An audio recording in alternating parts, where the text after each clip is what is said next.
Hello. What's up, my beautiful people? Oh my goodness. How do you like that intro? That was a pretty cool thing I just made up on the spot just for you. It's been an absolute hot minute since I've done a video for you guys, and today we're going to have a little bit of fun with it. A while back I asked you guys if you guys would like to see some type of Epica rig rundown. It went crazy. You guys said yes, basically, pretty much. So that's what we're checking out today. But you already knew that from the title of this thing. Now, I will warn you, there's a lot of talking that's about to happen before we jump into this video. Luckily for you, you can fast forward. But if you actually care about what I have to say, this is the beauty of it. You can choose to actually listen. You don't have to. It's up to you. Totally fine. If you fast forward, I'll see you guys at the beginning of the actual reaction. But for those of you who do care, also of a lot of videos ago, first of all, thank you to those who were involved with the Falling in Reverse reactions. I have all of y'all's comments. I've actually been reading them all, but we're going to go through it with my wife on another separate video because, well, she was a part of it and she needs to know what's all being said. So yeah, anyways, a long time ago, I asked you guys what we should call us. What we should call you, me, the supporters, my people, my friends. Because you know, Nightwish has the Nightwish Army, Epica has Epicans, and all this kind of stuff. And so I asked you guys, what should we call this thing? What should we call this thing? And there was actually a lot of very good suggestions that I was very pleased with. One in particular, I have to give this shout out to this person. If I can find it. Watch the Sky said, how about Wade Brigade? And so I'm thinking this kind of inspired a lot of thought into this, okay? And it got me thinking like Wade's Brigade, but then I was also thinking like Wade's Renegades, right? So, and it really took me this amount of time. I mean, this was 3 weeks ago, and only about, I'd say, a week ago or so. So a couple weeks every day of always thinking about this, of what I should call us, and inspired by Watch the Skies suggesting Wade Brigade. This place, when you subscribe, you will be a Wade Renegade in the Wade Brigade. I looked it up. A brigade is basically a big, massive army of people. This is a brigade. This is us. And those individuals who are a part of the channel and who are supporters of the channel, you guys are renegades. The Wade Renegade. And this also, with the thinking that came to mind within this last couple weeks, I have a shirt that says, when guns are outlawed, I will be an outlaw. And this is kind of the same thing. We'll be renegades, you know. So that's it. That's all I wanted to say. Welcome to the brigade, you little renegades. And yeah, that's all I wanted to say. So thank you so much for Watch the Skies. I appreciate the suggestion. It actually got me thinking about it, and now we're here. So if you're a subscriber of this channel, thank you so much for supporting me, supporting this channel, supporting everything that we do. Whenever we hit 10,000 subscribers, I will then stop my Patreon. We'll go into YouTube memberships, and it'll be cheap. Don't worry. We will all be renegades. So welcome to the brigade. Thank you so much. Now, if you're not subscribed to this YouTube channel, please subscribe, hit that notification bell. That way, anytime I upload a video, you will be notified, and you can be part of the brigade and be a renegade yourself. Anyways, that's enough talking. Obviously, I'm not drinking enough. Enough talking. Let's jump right into the video. We're going to be reacting to the rig rundown of Epica. And this is the Gear Gods video. I've got the link in the description down below, so make sure you go give Trey some love. He's doing great things over there, obviously. Duh. I mean, it's not like, look, I'm just trying to give credit to him, okay? I'm not saying I'm special. Just saying. Link's down below. Click on it. Show him some love. Hey, this is Isaac from Epica. Hey, what's up? This is Coen from Epica. Hey guys, this is Arien, the drummer from Epica. Hey, this is Rob from Epica. Hi guys, this is Mark from Epica, and you're geeking out to Gear Gods. Hey, this is Isaac from Epica. I'm gonna run you through the stuff I use on tour, on the US tour that is. It's different from what I use in Europe, but this time I have the Mesa Boogie dual rectifier head and a Mesa Boogie cabinet. We brought the Sennheiser wireless stuff, and that's what we always use. Oh, that's the And new stuff usually too. in Europe, or not usually, all the time in Europe, I use Bogner amps, Überschall. For the recording, I use the Shiva 25th anniversary, which is a little more compressed than the Überschall, but for live, it's a wild beast, so that's what I like best. And I mean, there's a lot of stuff going on in our music already, so that's why it's a very, very basic setup. I only use clean and distortion, that's it. All the stuff, like if I'm doing solos or whatnot, it's front of house who's adding delay and all that. That's cool. We use in-ears with the Sennheiser, so I don't want like a volume boost or anything like that. I just want it to sound as dry as possible in my in-ears, so I know I'm playing well. That's actually very interesting. He was saying he doesn't want any kind of boost. He wants it as dry as possible. So for me personally, whenever I have a solo, I like to, I literally up my decibels by 3. I just raise it 3 decibels, and I do add some delay on there and everything like that. But it's kind of, I'm assuming maybe front of house will raise up his levels a little bit, just a touch to be able to cut through everything else that's going on. Now, if you don't know what front of house is basically the sound guy that controls the mix of the live performance.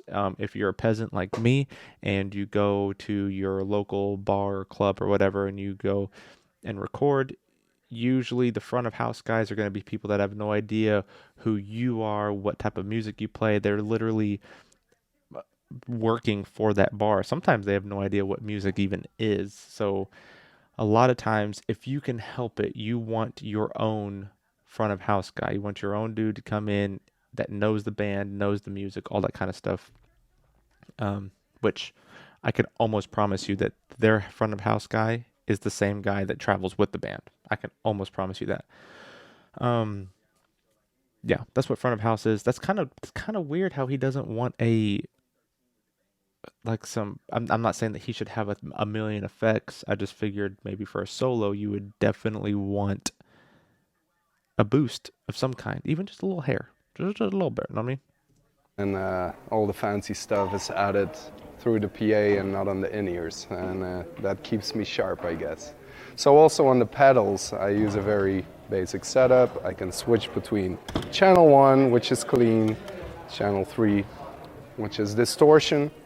Then I have a noise suppressor. I always put it on except for soloing. That's the only time when I switch it off, just to have the long notes and sustain a little feedback if needed. Yep. And a tuner, and that's about it. So this is my main guitar. It's a Gibson Les Paul Tobacco Burst. Really awesome. I just got it. It's a 7-string, so pretty That's crazy. rare.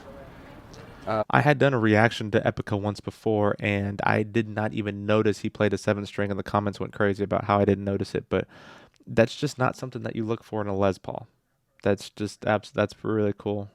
I wonder if this was custom made. Can you actually buy? I mean, I should know this. I'm a guitar player, but can you actually? I'm not a Les Paul fan. Throwing that out there. But I wonder if you can actually buy just production model 7-string Les Pauls. Let me know in the comments if you can.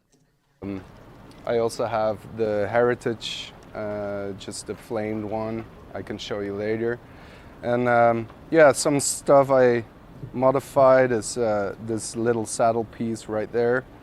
I had to switch it the other way just to get it intonated right. And I put this one all the way down to the body, so the strings go the other way around. It makes the whole guitar a lot more tighter. And yeah, I've had it for only 1 month, and I wonder if he has to do that because it's not a production model. Okay, I don't think you can get this production because if there was a 7-string production model, he would not have to be switching saddles backwards in order to intonate it correctly. Intonation is the length of the string. If your string is too short, it'll be flat. If it's too long, it'll be sharp. So intonation is literally getting the distance from the nut to the bridge the exact length. That's intonation. So it's kind of weird that he has to actually take Gibson parts, turn them around backwards in order for them to work. So I don't know if that's production. Maybe it's custom made. I don't know. That's weird. That's really weird. Like the scratches on the back already. So haven't played a lot of shows yet, but it's already kind of worn out, which I like. Yeah, it's hard for all the shredding because it's a thick neck, but I just love the sound and the looks, of course. This is basically the holy grail for me. And once I found out they were doing 7 strings, that's when I got hooked up with Gibson. So also this is really solid, not much about it. I guess you can buy them in production. It's the same guitar as you would buy in the shop. Really? It has 010 and to 064. That's a lot heavier than what I used before, but it's just really solid. Maybe it's a string gauge why you have to intonate it that way. Sound and very deep and in your face. So here's the other one, Heritage. It's yeah, a lot more shiny and all that. So this is my backup guitar. Same modifications on the bridge and on this little saddle here, and same strings. And as you can see, because I haven't used this one a lot, it's still perfectly clean, which I don't like. Hey, what's up? I'm Koen, keyboard player for Epica. And I heard you want to know something about my stuff, which I brought on this tour. And I'm happy to show you. So let's go. Start with the keyboard. I got hooked up with Roland since this year, and they provided me with their newest workstation, Nice. the FA08, which has a great feel. You know, I'm originally a piano player, so I like to have the weighted keys, which this one has. And I come from the Phantom G8, and this is kind of similar, but they don't make the G8 anymore. So they give me the FA08, which works fine. Mainly because I actually only use it as a MIDI controller because my sound source is over there. It's an Integra module, but I'll show you later.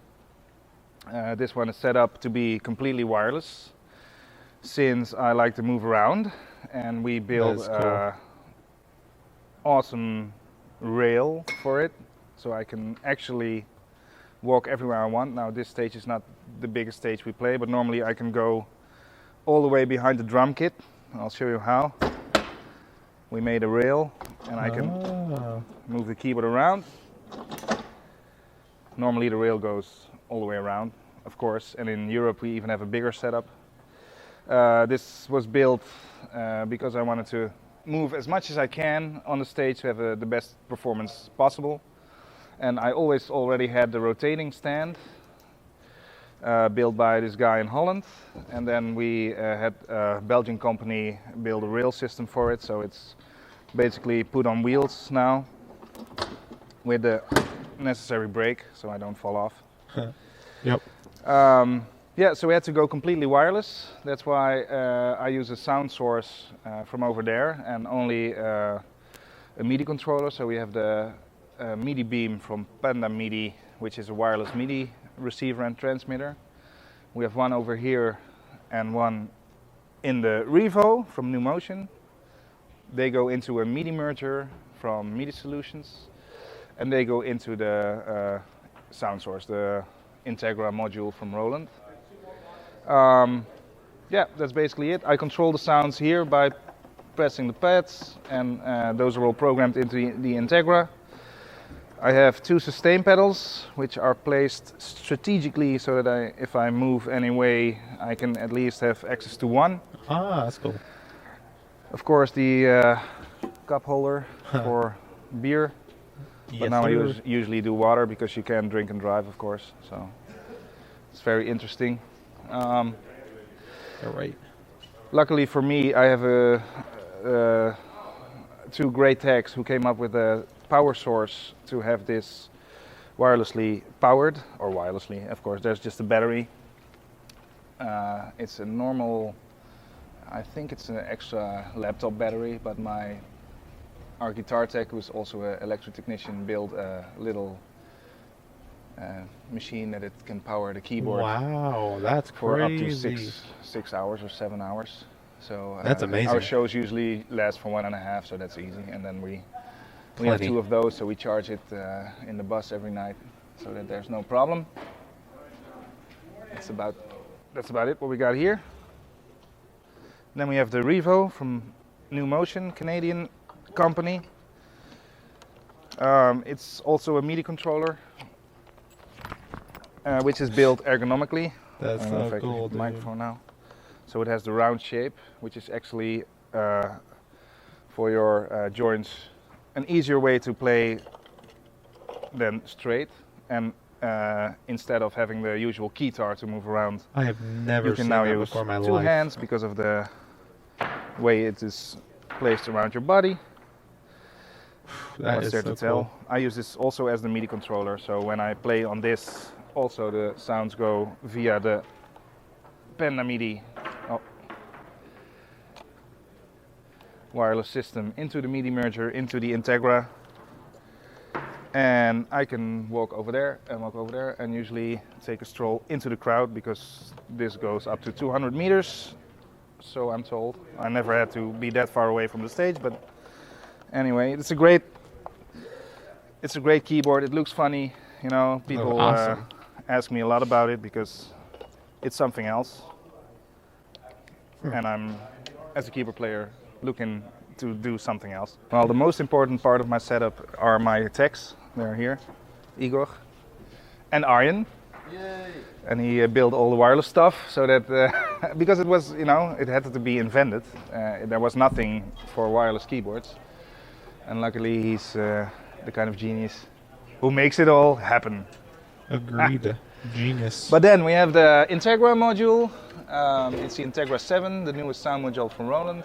And what I did is I had some studio sets created. I'm still programming them, but you know, for every album I have a basic setup, so which I can control from all the way over there. And that's it. It just goes out to the sound engineer, and we have sound. Very awesome. Oh yeah, and we forgot the backing tracks, of course. We have backing tracks rolling along. Okay. Through 1 or 2, depends on which one works, but they Good to work know. normally. It's U-Track 24 by the company called Cymatic Audio, and basically it plays every song we want in a it's just a regular backing track player. We switched from using computers and interfaces to this because you only have one machine. I was about to say, I've never seen it. No more cables outside in of between, computers. and that makes it far more reliable, I guess. Igor controls it during the show. It just has to press the play button instead of, you know, pointing a mouse at something and clicking. And it has 24 outputs. We only use 8 now, but you can always expand the stuff, and it's a very good machine. It's really easy. You put the set list on a USB stick, put it in, and it's ready to go. Hey guys, my name is Arien. I'm the drummer from Epica. And here we are with my kit that I'm using on the Drums. holographic principal tour. Well, let's start with the shells. The kit, it's a Pearl reference. I've been playing that for 4.5 years, and this is a nice deal with Pearl that I can use kits like an international endorsement. 22-inch kicks. Let's see, a 14-inch. I think it's 6.5-inch deep. 10-inch tom, 12-inch tom, 16-inch tom, and yeah, they sound really, really lovely. Remo drum heads on them. And Pearl, I think they are eliminators / demon drives. It's sort of a mix model. So they still have the chain pedal, but then the smoothness of the demon drives. I know nothing of kick pedals. Well, the cymbals, I'm sure that you geeks in the US don't or never heard much about these, but these are Amedia cymbals from Turkey. And I've been playing on those cymbals for 10, almost 11 years, and they're really solid. You know, they have a nice, sharp, crispy, and though a very warm sound. A Vigo rock crash, and these are raw rock highs, really loud, and sometimes the sound man is like, oh man, close them down, they're making too much noise, but and then I say no. Of course. Always say no. Classic crash, and this is a Thrace Splash. Let's see, this one is 18 inch, 12 inch, 17 or 16 inch Ufert crash, 18 inch Vigor China, and a very often used Vigor Rock Ride, 20 inch. And I'm using Balbex sticks, signatures. I've been playing on these for over 10 years as well. And they're pretty popular around Europe. I don't know if they're also popular in the States as well, but they work for me just fine. What size? Oh yeah, these are, I would compare them with 5B. Yeah, just so they're sort of medium, Nothing of medium heavy. drumsticks. Very comfortable. And well, for the bass drums, I'm using Roland kick triggers. They are very functional, very sensitive, and they do the job just fine. Very reliable kick triggers.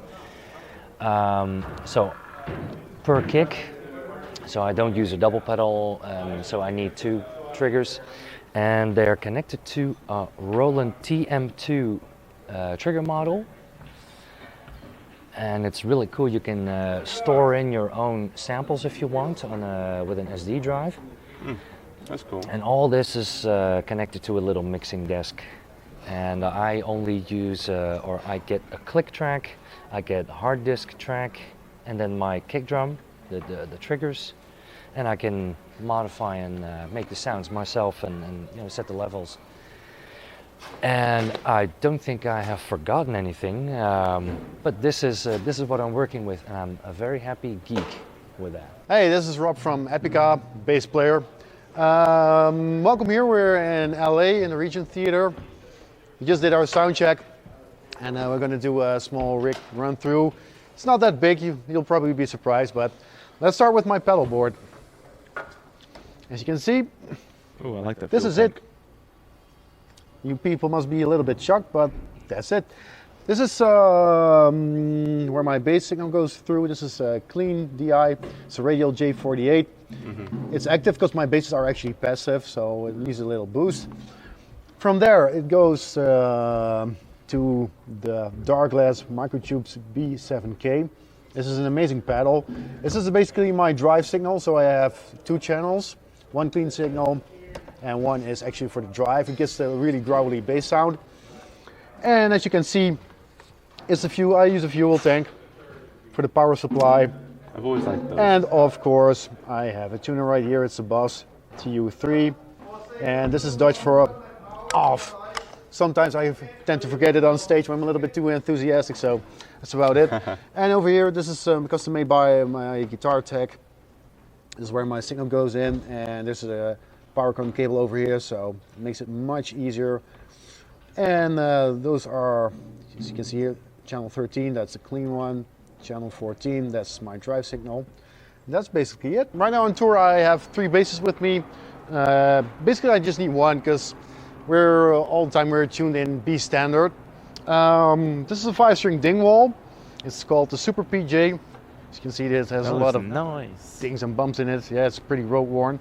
This is basically, if you look at the setup, it's basically a 5-string precision bass with an extra bridge pickup on it. The fingerboard is maple. It has a really, That is beautiful. I know, there's a pretty nasty sound to it. I really love this bass. Also used it in the studio for quite some times. What's more special about it? It's actually passive. I play passive for years now. Reason? Well, each and every time I go to the studio, the engineer always asks me to put everything on flat anyway. And I had some bad experience on the road with active basses that the inboard preamp actually got damaged because of all the traveling and etc. etc. And I'm sure my guitar tech would get a little bit nervous if he has to get a print plate out and fix that. So yeah, I just thought, why not use all the pedals on my board? I mean, there's a preamp in the radial, there's a preamp in my dark glass pedal. So that's about it. What's the special feature also? Yeah, it has a key extender over here, because a few songs I use a drop A tuning. Nice. And as you can see, now it's in drop A. Yeah. And now it's perfectly in tune in B again. That's awesome. And of course, like most people, if you already know Dingwall, it's a fan fret bass. It goes from, I believe, 35.5 inch long scale to about 30 inch, I guess. So the higher strings have a bit of a warmer tone, and the low B sounds really tight. I really love that sound. So yeah, pretty simple setup. That's a sexy Love it. bass Okay, right this there. is my other 5-string foreign tour. This is also a custom bass. It's from the Super J model. It's basically a 5-string fan fret jazz bass, you could say. It has quite similar features compared to the other one. Also with the key extender over here. It's also passive. This time it has actually 3 pickups. That was a little bit of an experiment that Sheldon Dingwall and I wanted to try, because they have a lot of basses over there in Look these Dingwall. up, man, because They these have 3 pickups, and I wanted to try it out. Good. The only thing I hammered on was to not make it active. Same story as the other bass. So it's very simple. It has a tone, it has a rotary switch for the pickups, volume knob. And my guitar tech also did some adjustments to the pickup wiring, because I wanted this bass sounded pretty mellow in my opinion. I wanted to make it sound a little bit more, I needed a little bit more growl. So what we did is we wired these two pickups together. So these together sound a little bit more like a humbucker, kind of like the Music Man kind of sound, like a Stingray. And in series I got we behind me. actually added this pickup, which has a little bit more of the precision bass kind of sound. So it's a combination of, yeah, like I said, a Stingray and a growly precision bass, which I really like. And I used the exact same setup for the recording of our latest album, The Holographic Principle. And I guess like we recorded about 20 tracks or something.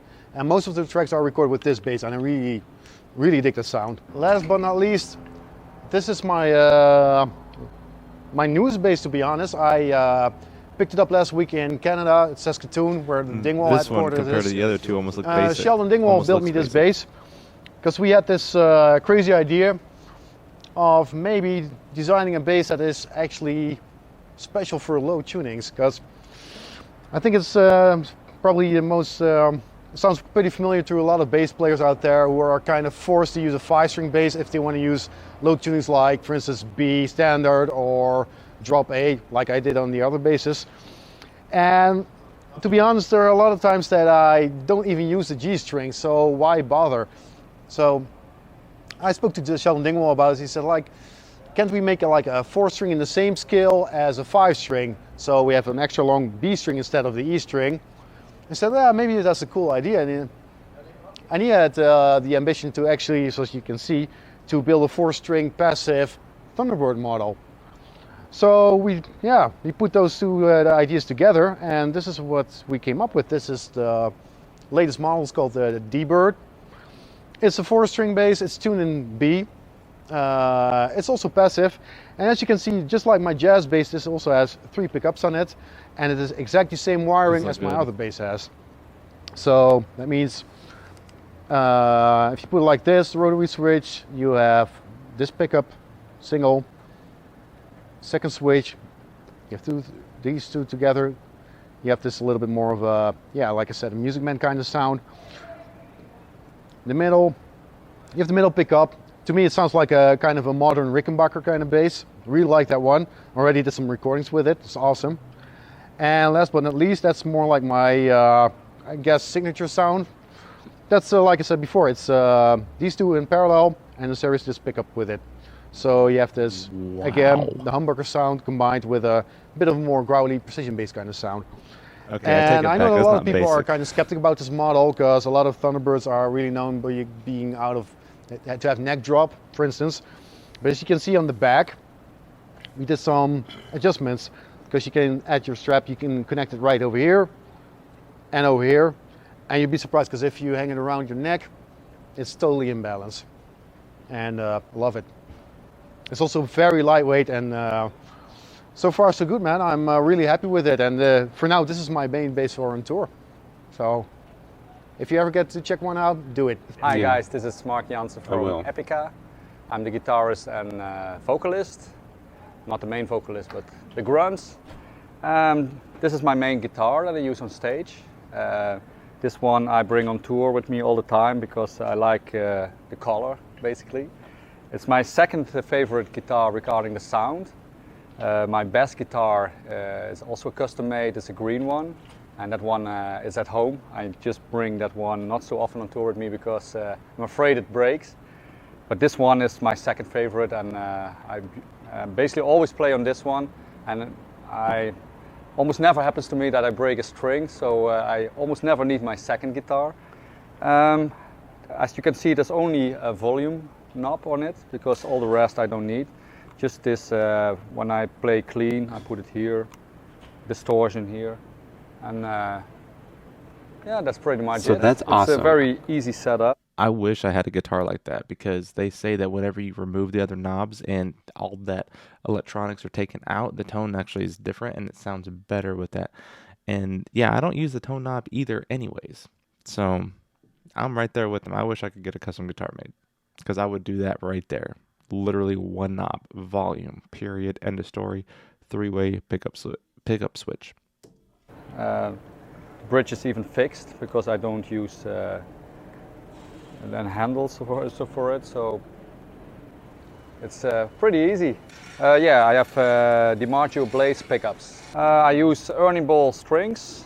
They are quite thin, 009 till 046, and then an extra 056. So it's a normal set with an extra 056. And yeah, I'm always using it already my whole life. Some people ask why I don't use thicker strings, but I like the way playing like this, and gives me a good sound, so I'm happy with it. Why so change it? here we have my second guitar. Oh, I like that one. I like that one. Ooh, really as you like can that see, it had a damage in the past. I was really mad when I figured out there was a big scratch inside the wood. So what must have happened is somebody dropped it or stepped on it. But nobody ever came to me, hey, I dropped your guitar, so I never knew what exactly happened, but I did send it back to Ibanez and they repaired it for me, and ever since it's playing beautiful guitar. like it was before. I like that And guitar. I almost never use it on stage because I hardly ever break a string, so I never need it, but it's still being used a lot because I take it often with me backstage to rehearse songs that we're going to play during the evening, or that we didn't play for a long time. That makes me want to buy a new guitar. To warm up. So still, I play this guitar a lot, and it never lets me down. No, that's the standard pickups. I even don't know which pickups they are, but it's all standard. This is a guitar that I bought in the shop, and the other one that you saw, that's custom made. So that one is specially made for me. This one is a standard Ibanez S-Series. S-Series what?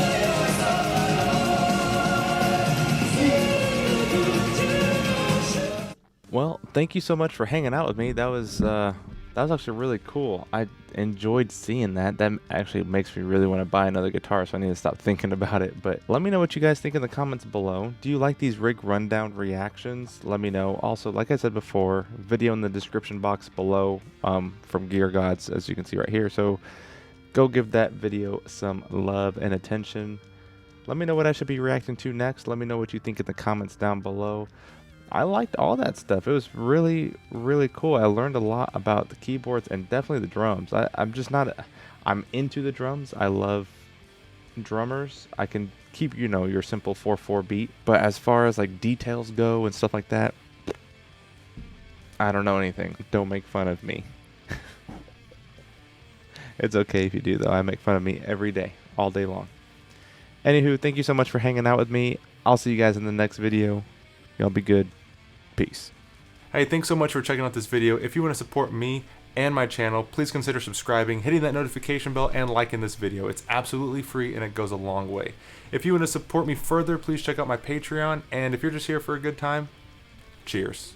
I go live every Friday night, 8 p.m. Central Standard Time, so be sure to drop in, say hi, grab a drink, and let's hang out. Until then, I'll see you guys in the next video. Peace. Okay, Jesus. Was that so hard? No, it wasn't that hard. Golly.